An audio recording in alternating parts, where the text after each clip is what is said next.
Affairs, together with Hawks, has led us inside this Home Affairs office in Krugersdorp. We understand that around 30 people have been arrested on suspicions of falsifying South African documents such as passports. I'm not alone. I'm joined by Home Affairs Minister, who will give us a sense of what has happened and what sort of leads led them to the sting operation. We understand that the kingpin behind this crime has also been arrested, and possibly a Home Affairs official. Thank you so much for joining us, Minister.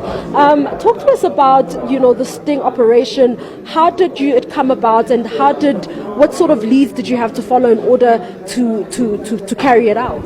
Indeed, yes. We didn't come here by accident. It's a sting operation. We wanted to catch the kingpin. There are South African Home Affairs officials who are already serving jail terms. One of them in the Western Cape is serving 8 years because of this kingpin, and he was very evasive. We've been following him up for a long time, and eventually we led him here to this office to conduct these nefarious operations so that he could be caught. Simply the set of people you see here, there are two sets of people. On one side is South Africans, on the other is foreign nationals. They match. The South Africans don't have passports. That's how they select them, South Africans who have got no passport. They come here, give their identity, their fingerprints and their names over to the foreign national. Then the photo is going to be that of a foreign national with South Africans demographics, name, fingerprints, etc. This foreign national is now legitimized to be on a South African passport.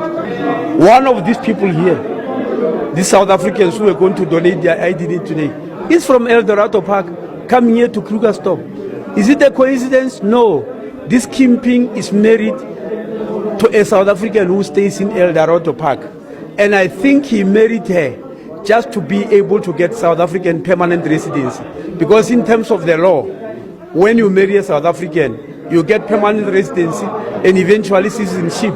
So many women get married without their knowledge. Of course, others is transactional. Then they come and insult Home Affairs. And what sort of charges are they facing? Well, this is criminal, but also face charges in terms of the Identification Act, also in terms of the Immigration Act, because he's giving passports. Some of these people he's giving passports to are illegal immigrants. Others, even more seriously, by the way, are refugees. You guys in the media, you always talk about vulnerable refugees and all that.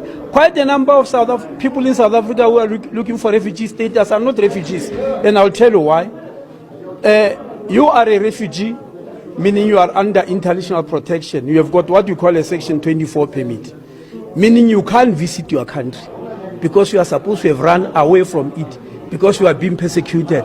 But they want to go back home, so they come to this man, pay him the 40,000 rand. He gives them the passport using this scam, and they go back home and will never know, because they are using a South African passport. Will never know. You know why they can't visit their countries? Under the United Nations Convention of 1951, there's something called re-availment, that you can't be a refugee and re-avail yourself to the country of origin because you're supposed to have run away from it. You can't even go to the embassy. You are under what we call international protection by South Africa, so you can't. But this gentleman here who's doing this work, he cancels that out. They get South African passport, go to Pakistan, and come back and remain refugees. When we know they've re-availed themselves, it's proving what? That they've never been refugees in the first place. They are making us fools. That's why I'm not in any way touched by the allegations that we are xenophobic in South Africa. We are being undermined because this is not happening in any other country on our continent. They will never do it in any other country.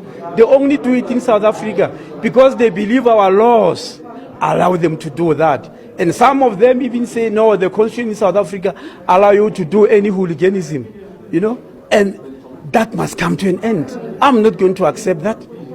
Thank you so much, Minister. There you have it. That is Minister of Home Affairs, Dr. Aaron Motsoaledi, putting his foot down, really saying that he will not allow South African laws to be abused, refuting allegations that Home Affairs is xenophobic, saying that it is about time that the law took its course and stood up against abuses by those who claim to be asylum seekers and refugees. It's back to you in studio.